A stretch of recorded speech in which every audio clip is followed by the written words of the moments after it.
Laisse-moi te dire, mon frère, ma soeur, le ventilateur qui est juste ici ou là-bas, juste là derrière la technique. Le ventilateur continue à tourner parce qu'il y a connexion. Dis connexion. Connexion.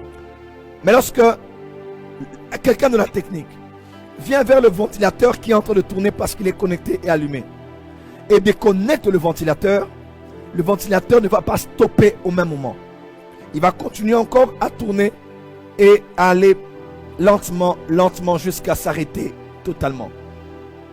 Lorsque tu te déconnectes de Dieu en te connectant à une sirène, lorsque tu te déconnectes de Dieu en te connectant à un esprit de mari de nuit, un esprit humain, lorsque tu te déconnectes de Dieu en t'attachant à des prostituées, mon frère, ma soeur, tu te déconnectes de la prière, de l'église, de ton père spirituel, en livrant ton corps, ta poitrine, tes seins, ton corps à un homme que tu ne connais même pas, juste à cause de l'aide qu'il doit apporter à ta fille que tu as eu sans mari, à ton fils ou à tes enfants. Laisse-moi te dire, mon frère, ma soeur, tu ne sais pas. Tu peux encore continuer à chanter, les gens vont pleurer à l'église.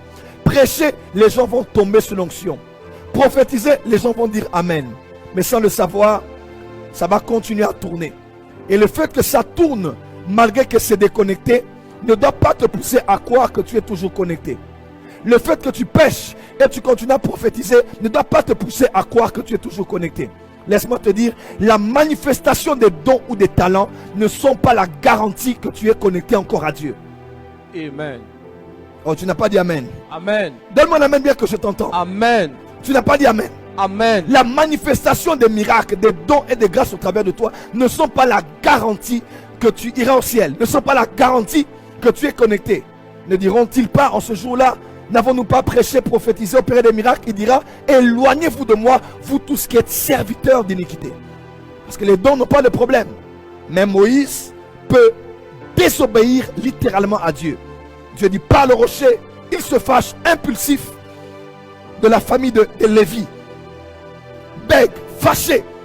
Et est-ce que c'est de ce rocher peut sortir de l'eau? Il prend le bâton et il frappe sur le rocher. Écoute, il frappe sur le rocher. L'eau n'était-elle pas sortie? Si. L'eau n'était-elle pas sortie? Oui, n'est-ce pas? Oui, l'eau était sortie. L'eau était sortie malgré sa désobéissance. Les gens ont vu un miracle. Ils ont dit gloire à Dieu. C'est un homme de Dieu. Gloire à Dieu, le prophète de Dieu. Mais ça, c'est ce qu'on voyait à la face. Mais pile, il y avait autre chose. Dans la face A, il y avait gloire à Dieu, le puissant prophète. Regardez ce que Dieu a fait au travers de sa main. Quelle démonstration de puissance. Mais dans la face B, mais dans l'ombre, mais dans l'obscur, mais dans le secret, la sabrada c'était.